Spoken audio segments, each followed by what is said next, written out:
बताएं कि आपने इस पद्धति को क्यों अपनाया और इससे आपको क्या फ़ायदा हुआ? हमने इसलिए इस पे इंटरेस्ट लिया क्योंकि हमारी एक बहुत प्यारी दोस्त श्रीलता स्वामीनाथन करके हैं जो बहुत बीमार थी। उनको एलोपैथ्स ने, होम्योपैथ्स ने, आयुर्वेद ने, सब ने उनको कह दिया कि आपके अभी दिन बहुत कम रह गए। तो उन्होंने सोचा कि खैर अब तो जाना ही है, पर उनके पास कुछ एक दो किताबें जिसने जो मुराजी देसाई साहब ने उनको प्रेजेंट किया हुआ था, तो उन्होंने सोचा चलो इसको पढ़ लें। वो AUT पे था और अपने डॉक्टर आर्मस्ट्रॉन्ग का किताब था। तो उन्होंने फिर अपने आप को ट्रीट करना शुरू किया और ऑलमोस्ट लाइक ए मिरेकल 14 दिन के बाद वो एकदम ठीक हो गई थी। उनके बहुत से everything had packed up. Kidneys had gone, liver was gone, her body was all bloated up.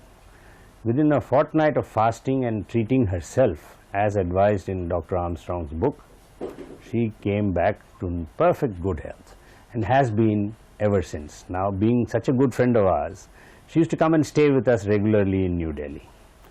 तो फिर हम भी बहुत इम्प्रेस हुए, इसमें कुछ ज़रूर चीज़ होनी चाहिए।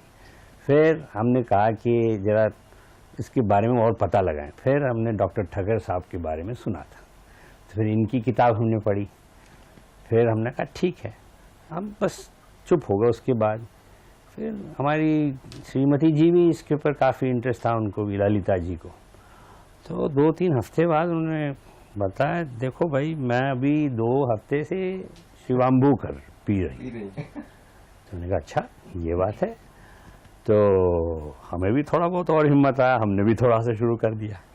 वैसे हमें कोई कारण नहीं था, कोई ख़ास बात, हमें कोई तकलीफ़ नहीं थी क्योंकि फ़ौज में तो थोड़ा फिट रहना ही पड़ता है, तो हमें कोई ख़ास तकलीफ़ नहीं थी। फिर हमने शुरू की थी जब मैं खुद चीफ़ ऑफ नेवल स्टाफ था, कुछ अभी 4.5-5 साल पहले, और तब से हम इसके बहुत फेथफुल एडिक्ट्स रहे हैं।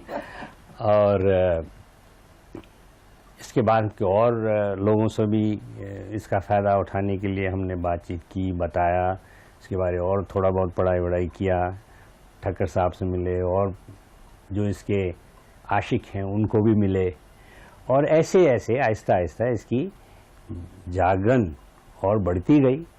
और ख़ासकर जब हमारी गोवा में वर्ल्ड कॉन्फ्रेंस किया था जिस पे श्रीमती ललिता रामदास और मैं, ठक्कर साहब के कारण अवश्य मैं कहना चाहता हूँ, हमको उन्होंने पैटर्न बना लिया था। तो हम पैटर्न बन गए तो फिर पहुँचना ही पड़ा। ये नहीं कि हम नहीं पहुँचते ज़रूर। तो वहाँ बहुत लोगों से मिले और फिर तालमेल हुई और एक्सचेंजेस किए, सबके एक्सपीरियंसेस, यहाँ पे जो बैठे हैं उनके भी, सबके भी। और इसे और अभी इस पे विश्वास और बढ़ता गया है और अभी इसमें इतनी अवेयरनेस आ गई है, सबको इंटरेस्ट है इस चीज़ पे। अभी देखिए आप, सुरभि ने भी इंटरेस्ट ले लिया हमारी तरफ। अब क्यों इंटरेस्ट ले? क्योंकि ऐसा शुरुआत में तो बहुत अजीब सी चीज़ लगती, कहते हैं इसे क्या हो गया, शायद इसका कुछ यहाँ कुछ गड़बड़ तो नहीं है, ये अपनी ही पेशाब पी रहा है। पर इसकी जो इफ़ेक्टिवनेस है, अभी मेरे ख्याल से तो इसकी जो usefulness is an all round tonic. It's a faith and belief. You feel fit, you feel young, you feel strong at all ages, and it is a wonderful thing, and I think it has proved that it's a great medicine for people who really need it. And what better and what cheaper form of medicine and your own laboratory which you carry with you can you get in our country, which is so much in need of health for all by year 2000. I think this is the only way we can get health for all by year 2000, because all other systems are so expensive and exploitative. I think I believe that this is the answer. इसी में मुझे पूरा विश्वास है और उम्मीद रखता हूँ कि इसकी अवेयरनेस और फैले, वर्ल्ड वाइड होनी चाहिए, और ख़ासकर हमारे देश में हमारी जनता के लिए, जिनके लिए कोई भी मेडिकल केयर वगैरह का पूछो ही ना। प्राइमरी हेल्थ सेंटर्स तो हैं नाम के वास्ते, पर कोई जाता नहीं है, उनके पास ना कुछ होता है। तो अगर इसके ऊपर हम और इसकी मैसेज स्प्रेड करें शिवाम्बू पे, तो मुझे पूरा विश्वास है कि सारे विश्व में और ख़ासकर भारत में इसका बहुत बहुत फ़ायदा होगा। Thank you very much. धन्यवाद। डॉक्टर साहब बताइए हमें कि इसे वेस्ट प्रोडक्ट क्यों नहीं कहते और बाय प्रोडक्ट क्यों कहते हैं? शुद्ध रक्त गुर्दों से जाता है और अपने शरीर के क्षार और पानी का बैलेंस रख के जो फिल्टर किया जाता है उसमें बहुत से अच्छे प्रोडक्ट्स होते हैं। एंजाइम्स, हार्मोन्स, यूरिया, लगभग 200 प्रोडक्ट होते हैं और इससे मेरे हिसाब से ये बहुत ही उपयुक्त प्रोडक्ट्स हैं। डॉक्टर साहब आप एक मेडिकल प्रैक्टिशनर हैं, उसके बावजूद आपको इस पर विश्वास क्यों है? मैंने पहले ये 20 बरस के पहले एक कैंसर के पेशेंट को दिया था।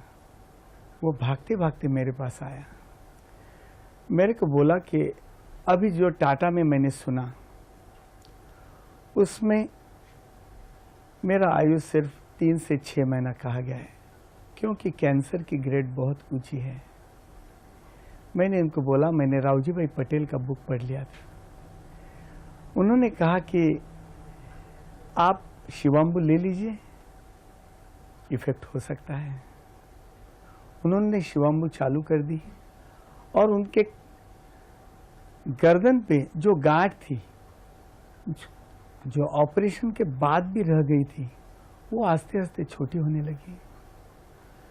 3 महीने में छोटी होगी और 6 महीने में सब चली गई। इससे मेरे मन पे विश्वास हो गया कि इसमें बहुत इम्पोर्टेंट तत्व है और मैं ऐसे नहीं मानता कि कैंसर क्योर हो जाता है। एक केस कभी सिद्ध नहीं करता। फिर मैंने अभी कैंसर के बहुत लोगों को दिया है और मेरे को लगता है कि कैंसर जरूर कंट्रोल हो जाता है और मेरा ये भी विश्वास है कि रेडिएशन और केमोथेरेपी के बदले इसका बहुत अच्छा उपयोग है। डॉक्टर साहब अगर किसी को वायरल इन्फेक्शन हो रहा है तो जाहिर है कि वो यूरिन के रास्ते भी बाहर आएगा, तो ऐसे में यूरिन को वापस लेना क्या सही है? मेरे को एक याद आती है, 6 महीने के पहले एक डॉक्टर ने मेरे को घर पे बुलाया। वो डॉक्टर 3-4 महीने से बीमार थी और अभी हम सब लोग consultant, urologist, mainly medical people, MD, जो लोग सब घबराते हैं कि जब बुखार हो जाता है उसका कारण नहीं समझा जाता। सब तपास हो चुके थे, ब्लड, यूरिन, छाती का एक्सरे, सब तरह के यूरिन और ब्लड के, कुछ मिल नहीं रहा था। मैं उनके जब घर पहुंचा तो वो डॉक्टर बहुत त्रस्त थी। मैंने उनको बोला कि डॉक्टर साहब मैं आपको एक दवा देता हूँ। वो त्रस्त होकर बोली कि डॉक्टर साहब आप तो एक एंटीबायोटिक दे दोगे ना? मैंने तो सब जगह सब तरह के एंटीबायोटिक खा लिए। मैंने जब उनको शिवाम्बु के बारे में बात की तब उन्होंने ये शिवाम्बु लेना वही दिन चालू कर दिया और मेरे को भी अचरज लगता है कि वो 10 दिन में अच्छी हो गई। हम लोग ऐसा मानते हैं कि जब ये बुखार शरीर में होता है तब एंटीबॉडीज खून में होती है, वो फिल्टर में से यूरिन में आ जाती है और जब हम लोग शिवाम्बु लेते हैं तब वही वैक्सीन के तरह से अपना रेजिस्टेंस बढ़ा के वो सब रोग को नाश कर देती है। और उन्होंने मेरे 1 महीने के बाद फ़ोन करके बोल दिया कि मैं एकदम अच्छी हूँ और सिर्फ मैं शिवाम्बु के बदले कुछ बिल्कुल दवा नहीं लेती थी और डॉक्टर साहब मैं पूरी अच्छी हो गई हूँ। डॉक्टर साहब आप अपना संक्षेप में परिचय देते हुए बताइए कि आप क्या इसको दूसरों को भी रिकमेंड करेंगे? मैं एक सर्जन हूँ, यूरोलॉजिस्ट हूँ। जे ग्रुप ऑफ अस्पताल में मैं MBBS और MS का प्राध्यापक हूँ, उसका एग्जामिनर भी हूँ और प्राइवेट प्रैक्टिशनर शुश्रूषा अस्पताल और मोतीबिंद दलवी हॉस्पिटल में भी हूँ। फिर अपने जो दवाइयाँ हैं वो अमेरिकन मेडिकल एसोसिएशन का भी कहना है कि 100 मरीज मेरे पास आए तो उनमें से मेडिसिन और सर्जरी से सिर्फ 10% अच्छा हो सकते हैं, और दवा की बाकी सब इफ़ेक्ट्स, साइड इफ़ेक्ट्स इतने हैं। और मैंने अभी तक 3000 से ज़्यादा पेशेंट को शिवाम्बु की पद्धति से गाइडेंस दिया है और वो बहुत खुश है।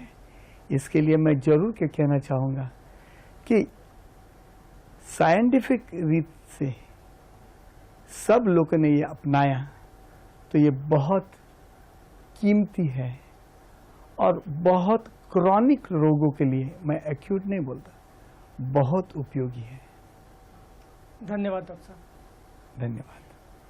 My name is Sunand Bhojani, and I had a particular eye disease which the doctors analyzed as which some doctors said was spring kata, and some said it was some other chronic disease concerning the eye. It was a disease in the body, but the output came on the eye. So basically there was a lot of watering. It was always red, itchy. I used to continuously rub my eyes, and the consequences were that I could not even go out in the sun. My head was always bending downwards. I couldn't read, no TV, nothing at all, no school for a long time. So that was basically the problem. So once I went to a lot of doctors in Bombay. None of them gave me a conclusive, kind of medicine that could cure it. No one gave a definite cure. So in return, I went abroad. I went to London and US, and there also they just tried some steroids. So they basically dampened it for just a temporary while. But then as soon as I stopped the medicine, the problem would resurface again. So basically I was absolutely sick of the whole thing. I came back, I tried a lot of other natural-therapy, homeopathy, everything. And then I came across Dr. G.K. Thakkar. He somehow convinced me, because the first notion to drinking your own urine or putting your urine into your eye is a bit shocking and it feels pretty odd. So basically, due to him, I started my therapy. I used to put a lot of drops in the eyes every 2 hours initially. I fasted for a couple of weeks on urine, only drinks. Basically, during that period, it got more aggressive.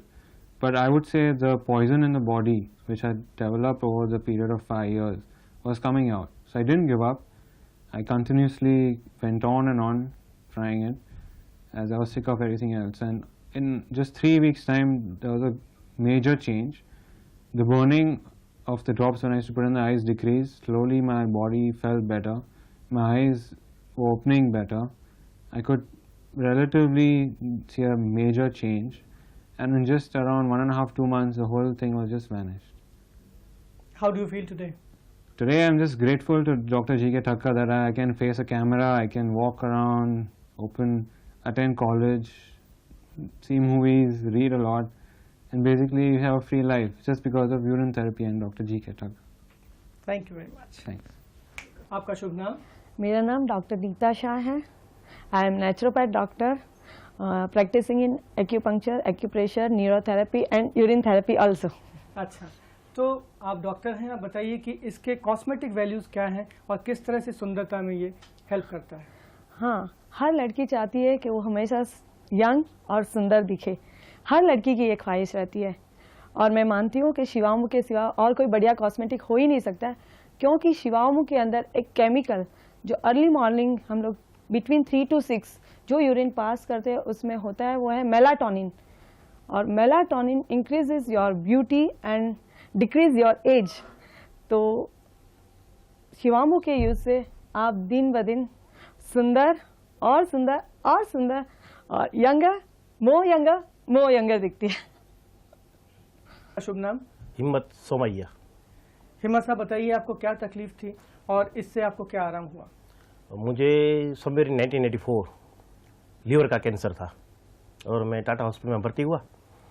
तो doctor ने बताया कि case last stage में है और करीबन महीना 1.5 महीना तो बहुत मुश्किल से निकलेगा. इसलिए मुझे केमोथेरेपी और रेडिएशन की एडवाइस दी गई।